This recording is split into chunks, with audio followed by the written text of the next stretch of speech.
understand that there was 2 books of Shmuel.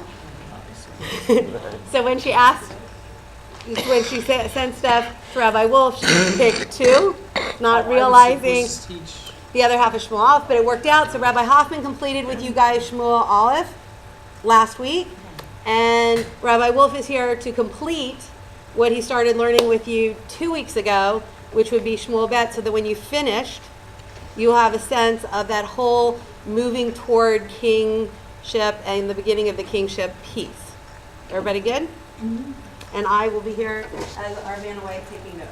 I did not realize that. I mean, there's definitely pretty. Did you take any kind of survey as to how the group feels about the different? I am, in terms of one of the. It's hard for them as well as for us. Well, it's a balance. One of the pieces is a balance because the rabbis wanted the opportunity to show that the conversation of Tanakh is a conversation that makes sense regardless of where you're sitting on the Jewish spectrum. Mm-hmm. And that, so that was one of the reasons to having different rabbis come in and so forth, was to have you understand that it isn't an Orthodox set of books, it isn't a conservative set of books, it isn't a Reform set of books. It is really a conversation that is a Jewish conversation. The other piece was the opportunity to have people study with people who they would normally not study with. They didn't even know. That they didn't even know. I mean, how many of you knew Rabbi Wolf before he came? No. Right? No, Right? Rabbi So, Wolf, I didn't know a lot of the rabbis. right. No, I So, didn't either. right. So that one part, of one of the goals of the class, along with the content, was to introduce people to different rabbis and different people in the community, because if you had a really nice connection or you learned with them and you said, wow, this is really amazing, Rabbi Wolf gives other classes. But you would never, when I send out the list of classes that go on, you would never pick out Rabbi Wolf's class because you don't know him. But now that you've studied with him for 2 weeks, you may say, well, you may say, oh, wow, he's teaching something that I really like. I really like learning with this person, right? So that was one of the underarching goals.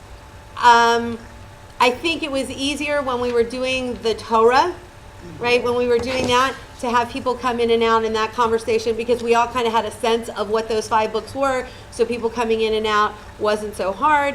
Whereas now that we're into the Nevi'im and the familiarity of the text itself is very new to many people, the different people coming in and out is also more difficult.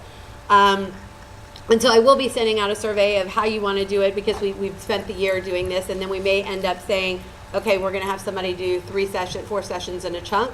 The other thing is the availability of people. Friday morning is a very hard time necessarily to get people to study.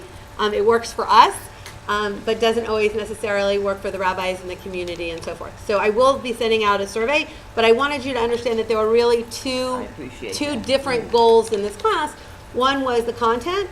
The other was giving you the opportunity to meet, because in the past 10 years, the amount of adult education that goes on in the city of Stanford has blossomed. Yes. And you guys are learners, and wanted you to have the opportunity to taste all the different people, so that you might say, wow, I'll go here so-and-so, or go do that. And so that was very important to us. The other piece, how many of you know Jonathan Fass, who used to be here years ago? So Jonathan Fass was the educator at the JCC years ago. He will be giving, we're looking at connecting with him, an online class that somebody will facilitate, like I facilitate next year, but he will be online teaching a class next year on a Wednesday morning, so we're looking at putting that piece together. And without further ado, I don't want to take away from Rabbi Wolf, Shmuel Bet.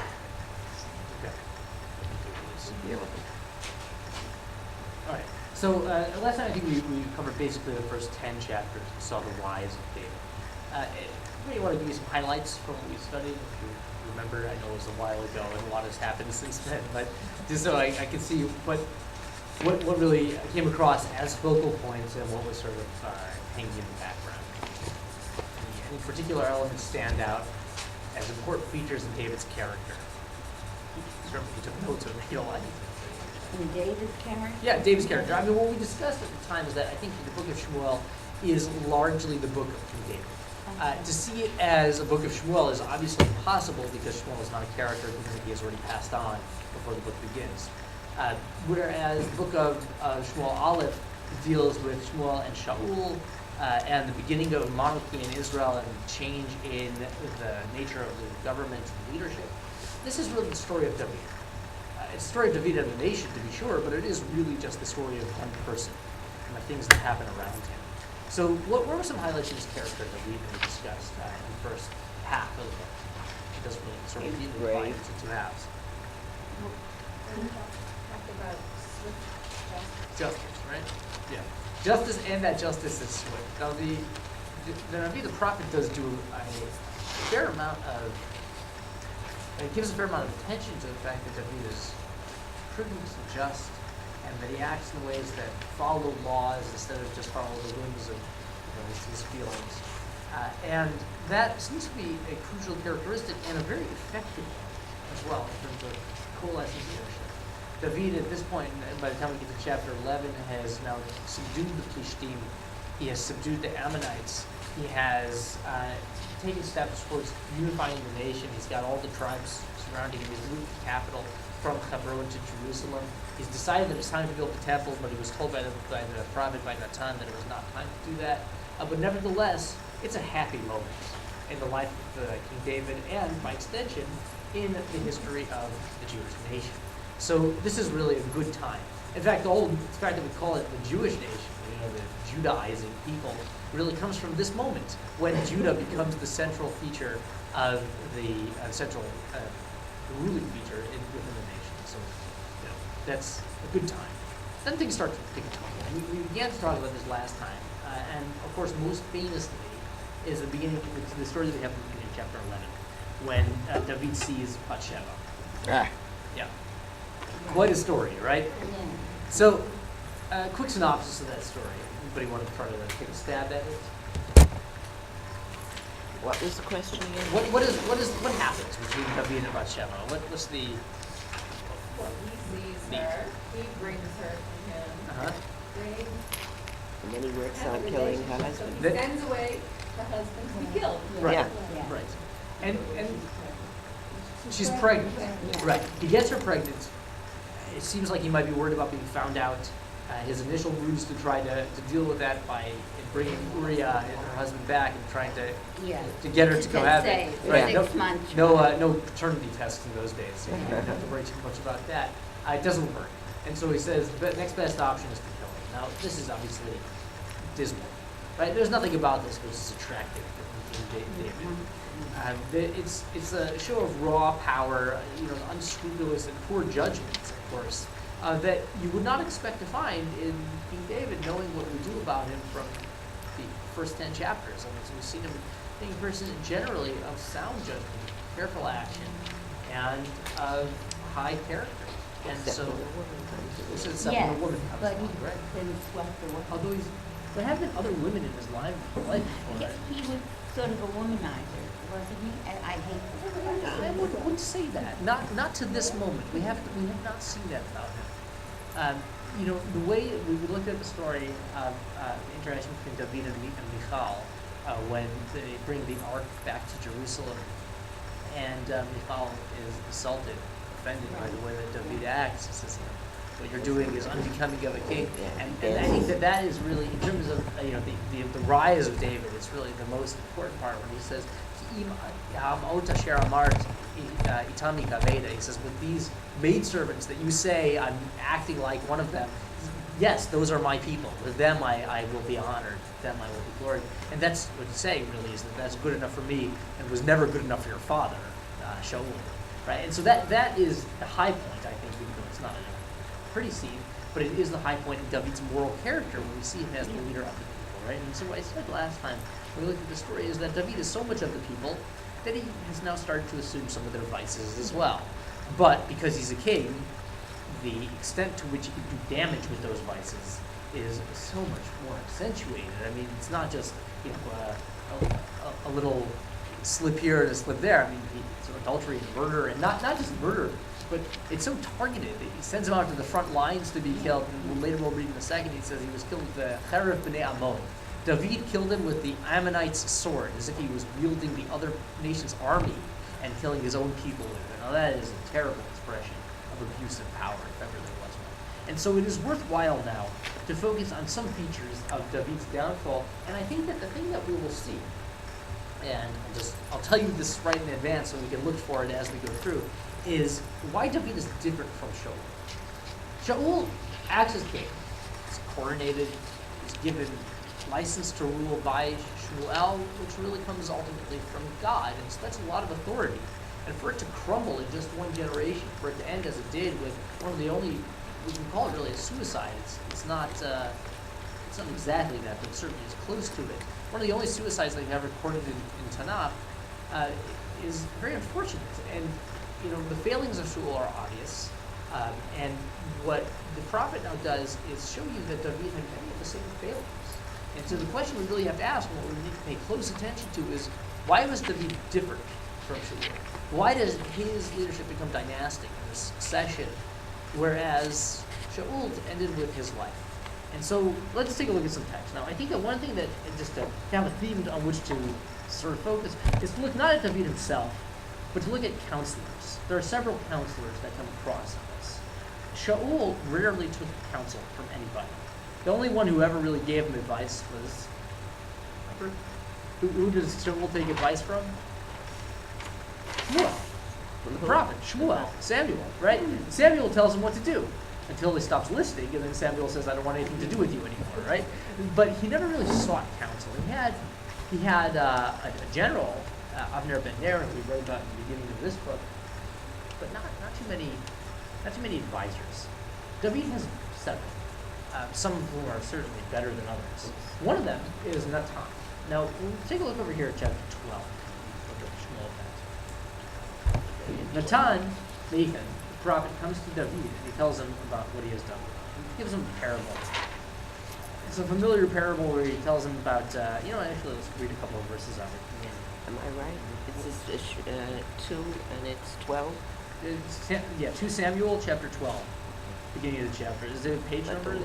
I have a page, 666? Am No. I right? Isn't that not on Not this? yours, Okay. Bobby. Yes. Not yours. So- That's a 666 is a very special number. Yes, indeed. Yeah. So Interesting. I remember that on June 6th, 2006, the town of Hell, Michigan sponsored a large fair. That's a coverage of it on PBS. Supposed to mean the devil, I think. That's the mark of the devil. Yes. Yes, indeed. That has nothing to do with the text here. And the fact that this is on that thing, 187. it's obviously entirely serendipitous. Am I right? 187 is a consequential number also, but anyway, we'll leave that on the side. But the All right. Lord was displeased, is that how it starts? No, If you can, the beginning of chapter 12 here. that the The Lord was displeased? Is that how it begins? That's what we have. With what David had done. The Lord And said, the Lord sent Nathan to Nathan David. to Are we up to David. Nathan? Yes. Okay, I see. That's really the end of the previous verse. But all right, fair enough. Where were we? I think, wait. Now, Maryland. Okay, fine. But the Lord was displeased with what David had done, and the Lord sent Nathan to David. Okay, now let's just focus on that word over there. The Lord was what? Displeased. Displeased. Now that is a very mild term. Yeah. Yeah. The word in the text is not displeased. It's vayira hadavar. The word ra means in Hebrew. Ra is evil. Right? God saw it as evil, what David had done. What David had done was terrible in the eyes of the Lord. Right? Now, consequences will come later. But the first thing is vayira hadavar be'einav. Now, ra is the opposite of tov. Right? And earlier what we read was vayitab hadavar be'einei Hashem. And it's previously, when David asked about settling Jerusalem as the new capital, the language was, it was good in the eyes of the Lord. Now, what David had done now was bad in the eyes of the Lord. And so he sends Nathan the prophet. What does Nathan have to say about this? Go ahead. He came to him and said, there were 2 men in the same city, one rich and one poor. The rich man had very large flocks and herds, but the poor man had only one little lamb, but he was born. He tended it, and it grew up together with him and his children. He used to share his morsel of bread, drank from his cup, and nestled in his bosom. It was like a daughter to him.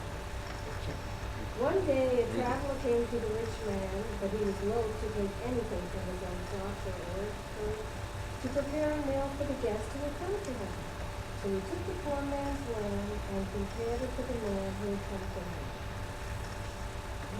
Okay. You want more? Yeah, go ahead. Okay. David flew into a rage against the man and said to Nathan, "As the Lord lives, the man who did this deserves to die. He shall pay for the lamb 4 times over, because he did such a thing and showed no pity." Okay. Fair. Okay. Very good. Now, we have this mashal, right? The parable, where David is told about a man stealing another man's lamb. Now, obviously, this is a parable that applies to David, right? This is his own crime, as spelled out in this parable form. David's reaction is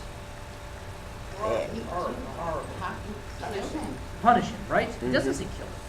He says he should pay for it, right? And But he gets money. what is his emotional reaction? Anger.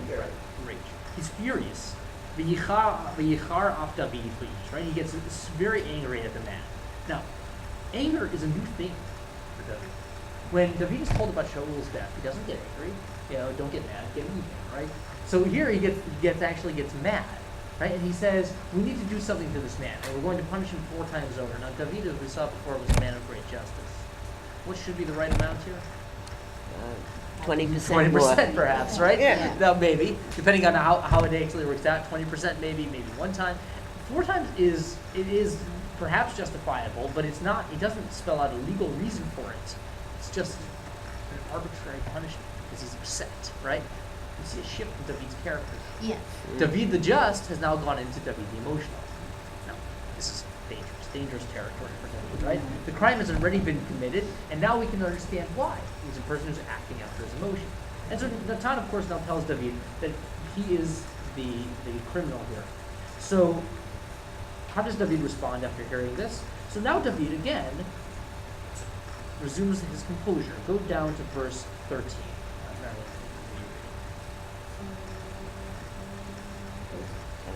David said to Nathan, "I stand guilty before the Lord."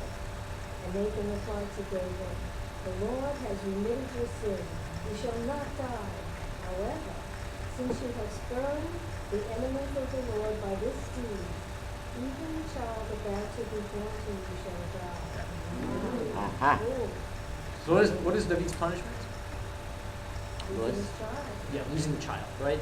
So he doesn't. There's no 4 times payment here, right? It's not as if now he's got to give 4 wives back to bring his corpse, and that's going to make no sense, right? But this is terrible. It's much worse, right? It's terrible, right? The child that he is now, it's a child of adultery, but nonetheless, it is his child, and it is a child, and that child is now we're now told it will die. Not that it will be miscarried, but actually that it will be born and then pass away. Which, Or maybe still born. we'll see. I mean, it could have gone either way, but what actually happens is that it's born sick and then eventually breaks down. Right? But what is not his punishment? I mean, the implication here is that there was something else that could have been the right just. It's not exactly what it says. Natan tells him that something will not happen to him.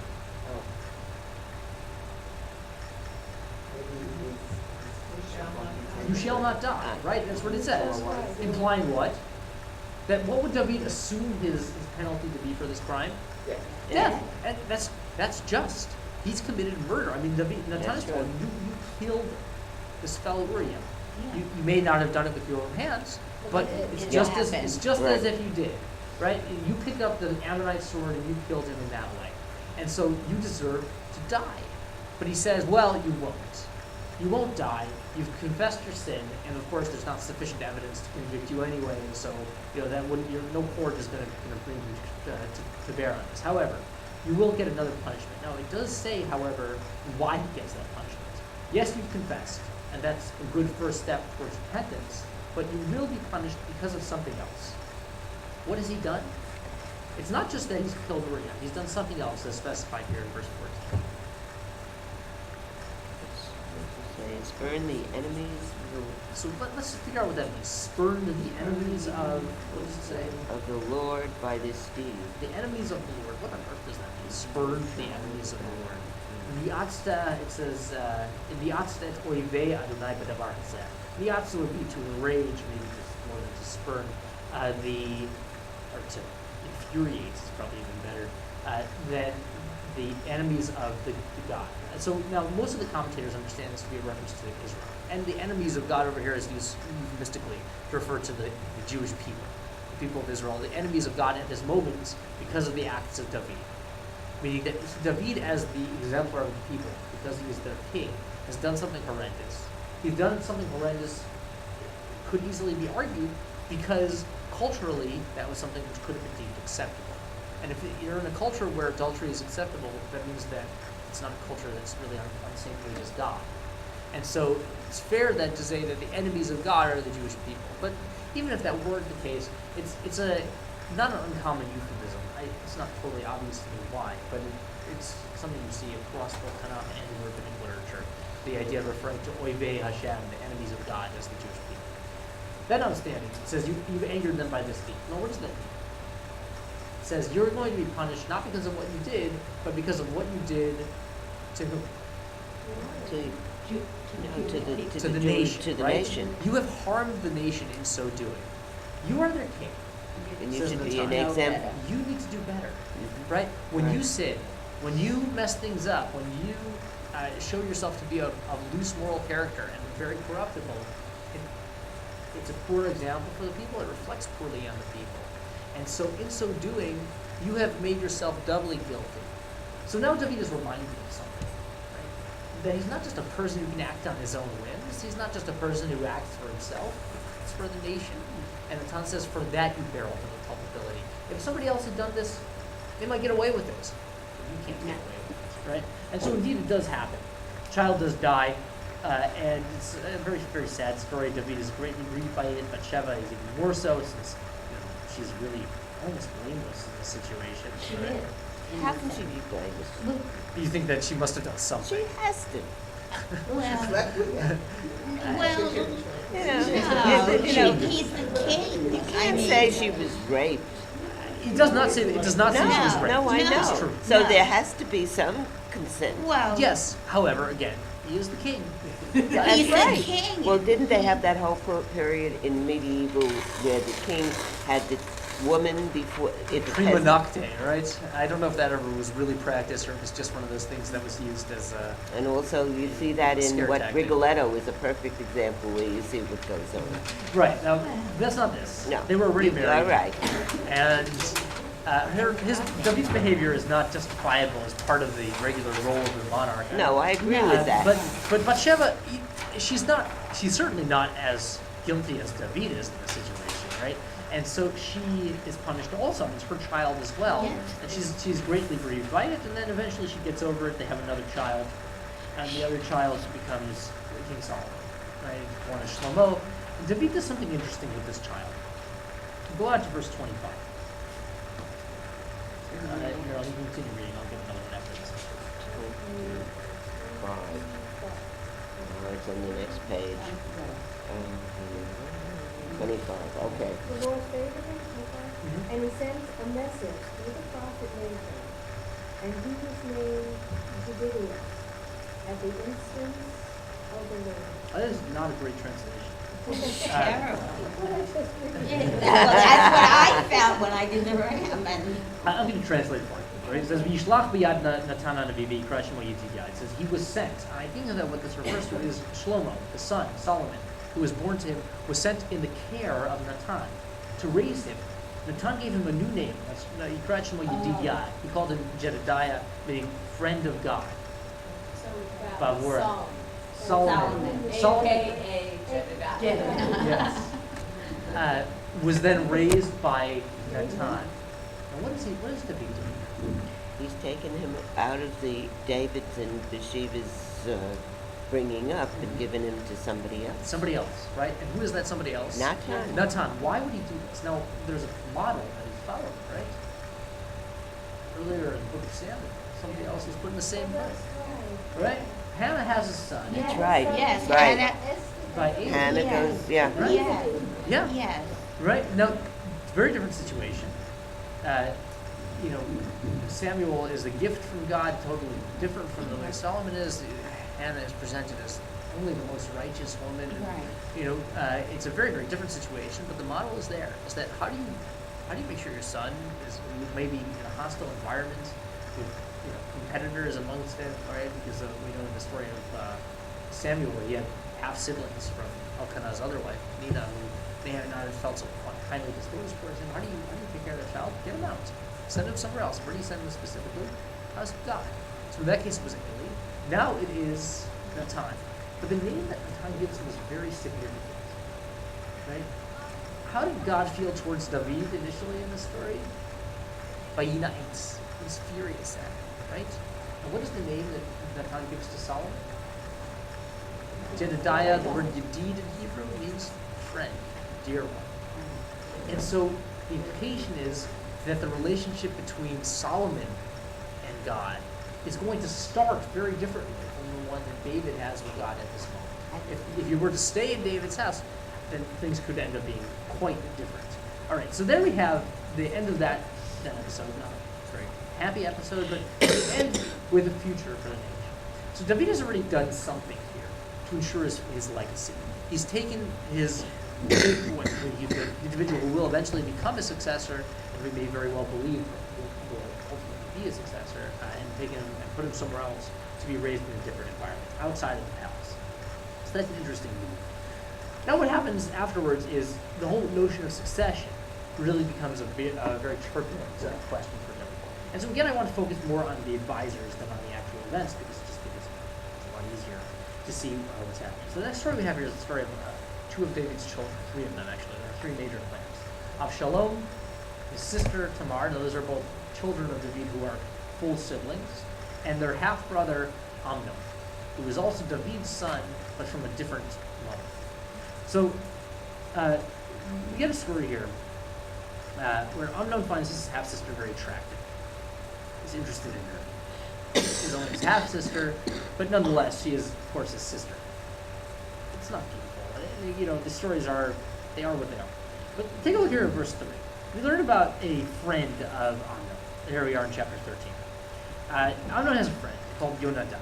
Now, Yonadav is a character who's going to come up, but look how he's described here. Somebody can read that, Suzanne. Do you mind reading verse 3 for us? Amnon had a friend named Jonadab, Yeah, Jonadab. Jonadab, the son of David's brother Shema. So he's his cousin. Cousin. Right? Jonadab was a very clever man. Okay, so Yonadav and Amnon are buddies, right? And Yonadav is smart, and he gives advice to Amnon. He says, don't approach your sister directly. That's not going to go over well. Right? He tells her how to smooth it over and hope that maybe she'll consent to having a relationship with him in some perhaps reduced physical capacity, not necessarily a full-on incestuous relation one, but it's he has enough respect for Amnon to allow him some pathway to fulfill his fantasies. Amnon, however, doesn't really take his advice and actually goes on to rape his sister. Right? It's very graphic, and it's actually worth reading because it is so graphic. If we go on to verse 11, this is continue reading. And 11's on the next page. But when she served them to him, So she's giving you a run for food. Brought cake. he called hold of her and said to her, come lie with me, sister. And grabs her. Yeah. The physical portrayal is very vivid. Go ahead. But she says to him, don't, brother, don't force me. Such things are not done in Israel. Don't do such a vile thing. Where will I carry my shame? And you will be like any of the scoundrels of Israel. Please speak to the king. He will not refuse me to you. Interesting, right? Yeah. Yeah. That's a fine thing. So now, Yeah. this could be just a desperate plea, since she knows she's about to be raped. Right. But he would not listen to him. He overpowered him and laid with her by force. Okay. And then afterwards, he doesn't want anything to do with her, not surprised. Mhm. And, this is the way he starts his courtship. It's not going to go very far. So, what is her response reflect? Now, it does, of course, in one level, it could just reflect a desperate desire to get out of the situation. But let's imagine she's saying something true. So, what are you looking at? She says, don't, no, don't rape me. Instead, ask your father, our father, for my hand, and give me to you. Really? What kind of father is that to you? Well, That was the half. No, it's even so. You know, if you follow the rules as spelled out in Leviticus, sisters, both kinds, half sister from either side would be prohibited. Now, I think that she's being wise. She's saying, ask our father, thinking the father will protect her. so she wants to get more authority involved in the situation. Get away from it. She's not going to bear the culpability herself. She doesn't say, "Let me think about it for a while," you know, or something like that. You know, she says, "Let's let somebody else create authority choose," believing the whole time that David will, of course, side with her and not allow the relationship to progress. That is certainly a possibility. The Talmud I should just mention does actually try to create more of a legal pathway for this to work, and says that her mother was a convert who converted after she was conceived, or maybe even after she was born, and so she was born as a non-Jewish woman, and then after she converted, her relationship with her sibling was severed. There's an idea of sort of a rebirth that comes along with conversion, but that is obviously apologetic. I mean, really what's happening here is certainly incest, and so the idea that David would sanction it is maybe just a ruse, maybe it's an excuse, maybe it's just a plea, or maybe it's genuine. now does she possibly think David with Bathsheba, and now this is Ammon with her? Maybe. Could be. You know, if she knows something about her father, if she knows about the story of Bathsheba, she knows that his moral standards have certainly become very loose of late. Yeah. And so he may actually go along with it. And we don't know. We don't know if she was interested in this. We know that afterwards she's not. She certainly doesn't want to get raped. But In the verse before that, or earlier in the same verse, they don't like carry for shame, like any of the spiritual. yeah. You know, it's, don't force me, such things aren't done in Israel, that's the Yeah, rule, you yeah. gotta live by the law. You've got to live by the law, You right? gotta live by the law, and if you don't, you know, I'm gonna read. So look at the breakdown, there. right? The character of David, the rage, the hot-tempered, the emotional character. One of his children gets it, right? Yeah. And the legal, the just side that says let's follow the rules, even if the rules are not pretty, but if they are the rules, we'll go along with them. That's Tamar right. gets that, right? So his personality is now split amongst his children, right? And so the only way, of course, to be the leader in Israel is to be able to balance these things. But each one of these two individuals sort of accentuates one part of it. So there you can see succession of David, and now it's becoming fragmented in a way that's untenable.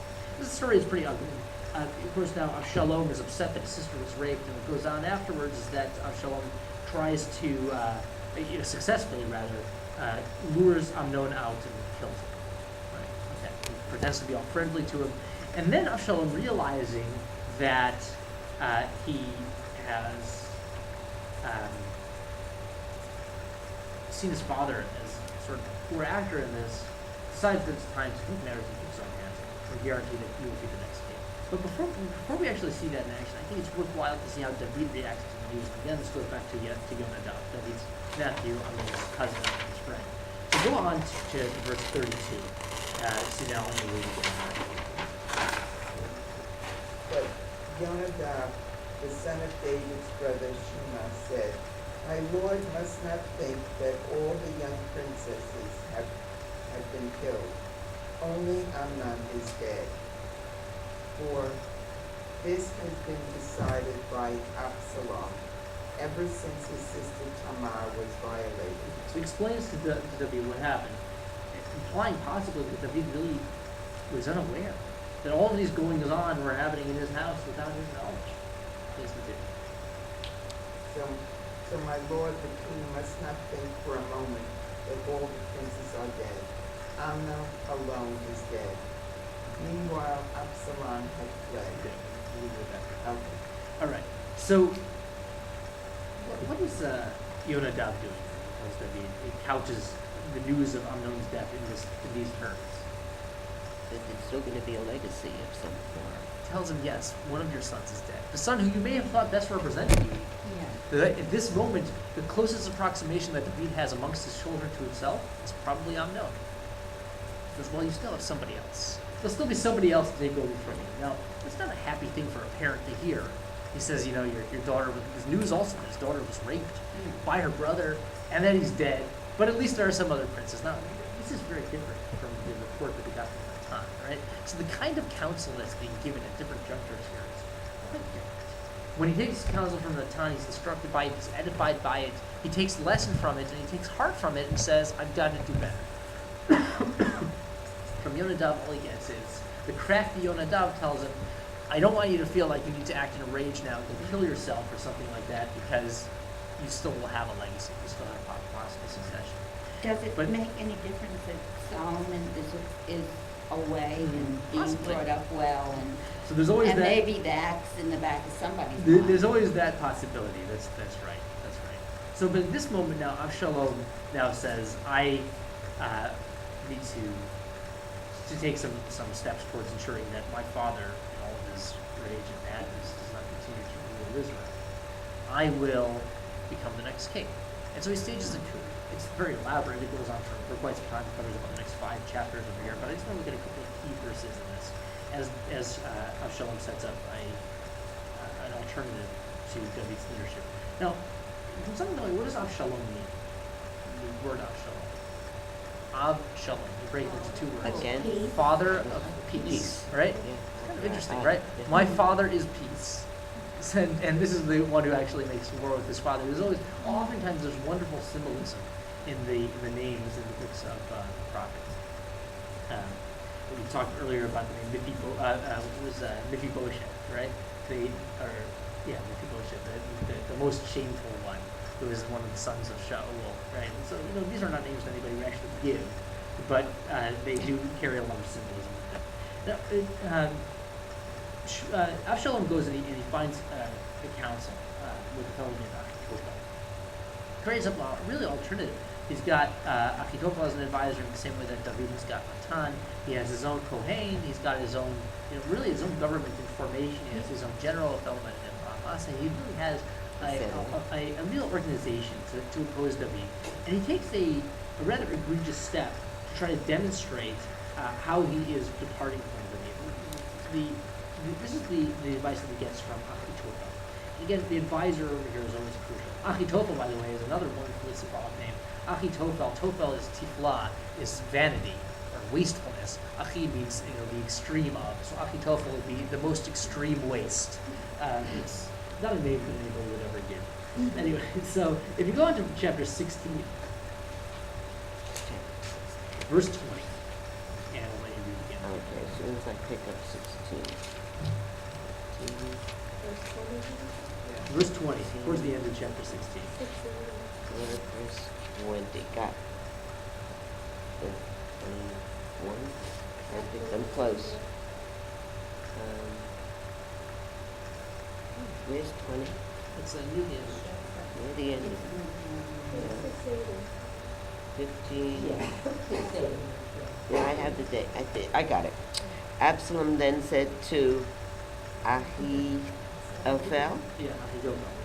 Yes. what do you advise us to do? Okay, so he asks him outright, what's the right way to go here? Okay. And Ahithophel said to Absalom, have intercourse with your father's concubines, whom he left to mind the palace.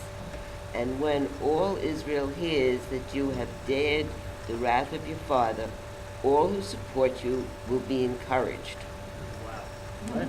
That's Great one way. advice, right? Great. That's a wonderful way. Right. Now, the concubines of his father are, in a certain manner, his stepmothers, if you can envision Yeah. it that way, right? And Achitophel says to him, use David's own tool against him, right? Sexual conquest here is, he says, that will be the marker that you are now taking the place of David. That will show that you have no regard at all for his kingship, and that will embolden the people to say, oh, David is falling. We need a new king. Who will that new king be? Absalom. And wasn't that part of King David's punishment? Right. There was a other man who was always the Oh, that's an for interesting what point. he did.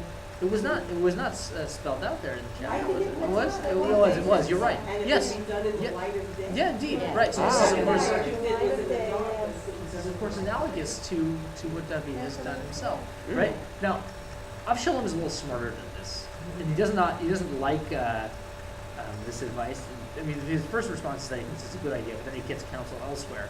But the fact that somebody is giving this advice to Avshalom, even to consider it, it shows you just how rough and tumble the issue of succession has become over here.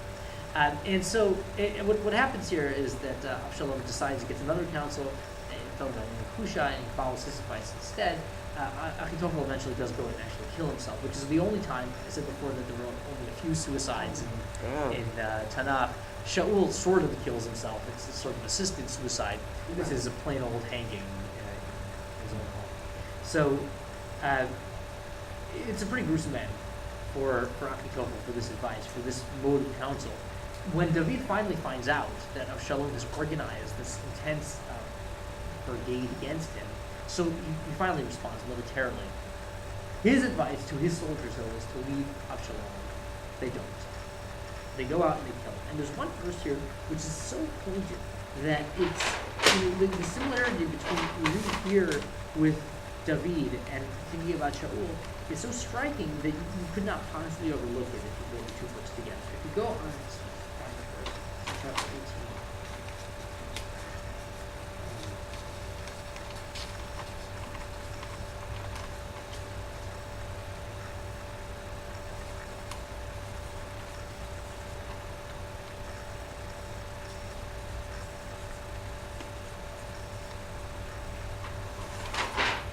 Sorry, I'm having trouble finding it. This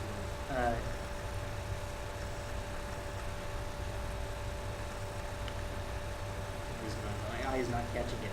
He says exactly the same verse that if you recall the story, I don't know if you necessarily studied this part of it, but in the earlier part of the book of Shmuel Aleph, there's an episode involving Yonatan and Shaul. Shaul asks, when his soldiers are in battle, and he issues a fast, a proclamation. He says everybody should have a fast day to appeal to God for victory on our behalf.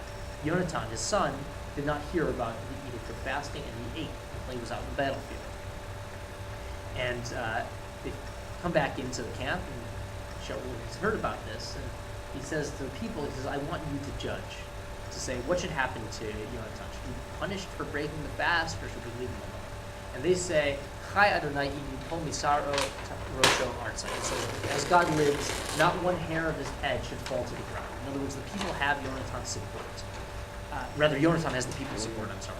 They see him as somebody that they like, they don't want him to come to. David uses exactly the same expression here. Im Yipol Misaro Rosho Artsai. It says, let not one hair of Avshalom's head fall to the ground. Meaning that he implies that Avshalom ought to have the same kind of support that Yonatan does.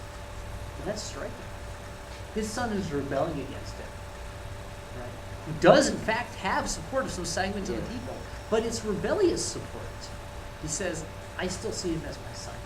And his support, while perhaps ill-gotten, is justified. He is a good leader. He deserves it. He should be treated as a leader by the people. And so when he gives the order not to harm him, he means it. It's heartfelt. But he's still putting himself in the same position as Shaul.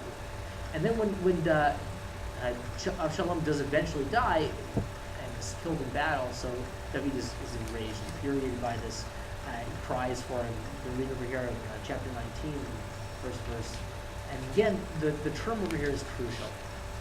After hearing about the death of Avshalom, David's reaction in the beginning of chapter 19 is exactly as you might imagine, but not necessarily as you would expect. Or you could read there in the first verse.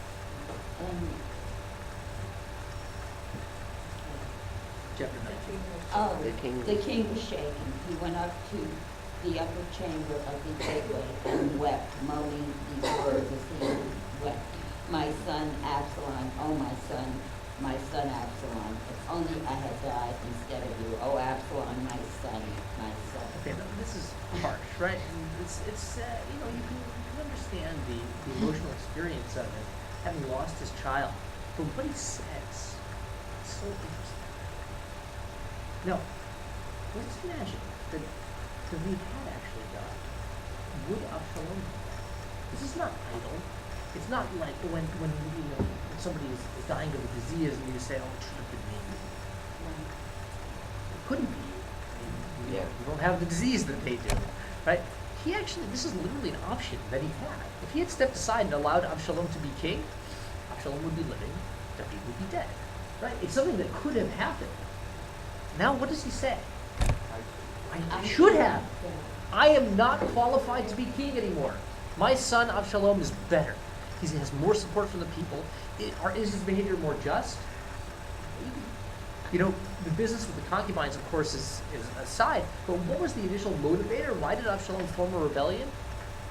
Because he wasn't, To fight against whom, though? What was the real instigator?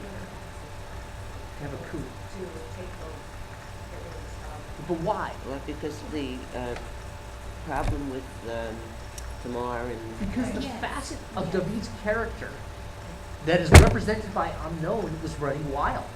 He says, I've got to suppress that. Absalom representing the other side, the side of law, the side of justice, says we've got to quash that emotional aspect of the character of David.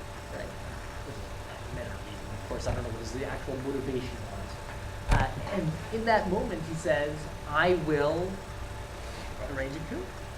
The fact that David now sees that it's been subdued, and he says, you know what? Truth is, Absalom was right. He really ought to have been king. It really made more sense. And so David now, in this moment, takes a lesson from it. And for the remainder of the book, we actually don't see too many crimes committed by David anymore. He's There's bipolar. there's one more, but our time is out, so I won't get into it. But at this point, he really takes the lesson of justice, and David becomes the Absalom-style king who can rule again with some measure of wisdom.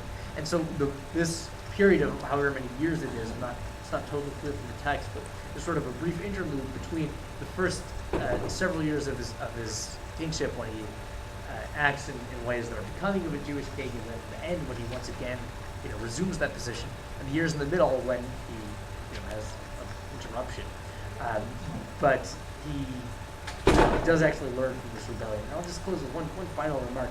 At the end of the book, and we won't read any of it, but in the 22nd chapter here is a song of David. 23rd chapter, rather. A poem. It was 22nd chapter, I had it right. Yeah, a poem composed by David, where we see David as sort of a mature person who can reflect on what his life has meant. And in that poem, you can see that he does, we really want to go into great length, but he does see now that God has actually been the guiding force in his life for good and for evil. And the wrath of God and the kindness of God, the Ra hadavar be'enei Adonai and the Tav hadavar be'enei Adonai have always been the balance in his life. And so he sort of learns a lesson from it, and then he can move forward. I think that what the Navi shows us here is that the difference between Shaul and David is that David was always multifaceted. Shaul was always one-dimensional. Right? David was always multifaceted. The difference between Shaul and David is that when David is acting evil, it's only part of his character that really gets away from him. But there was always another part to fall back on. Shaul never had that. And so when Shaul becomes corrupted, when he becomes intolerable to God as the king of Israel, it's over. There's not a second Shaul who can step up. But David has another David who can step up and become king, and that then can be manifested as children, and they can continue the dynasty. So that gives us a very brief sort of sense of what happens here in the latter half of the book of Shmuel Ben. As you see, we'll see in Malachi, the multifaceted character of the kings of Israel is really a very salient theme, both in Solomon's life and in the kings that follow. So we'll sort of bear it in mind as we move forward. All Is right. that why we consider the Messiah coming from the line of David? Yes. Yes. I mean, what David has now established is not just a king for one generation or two, but in the words of the prophets, it really is for eternity. Thank you very much.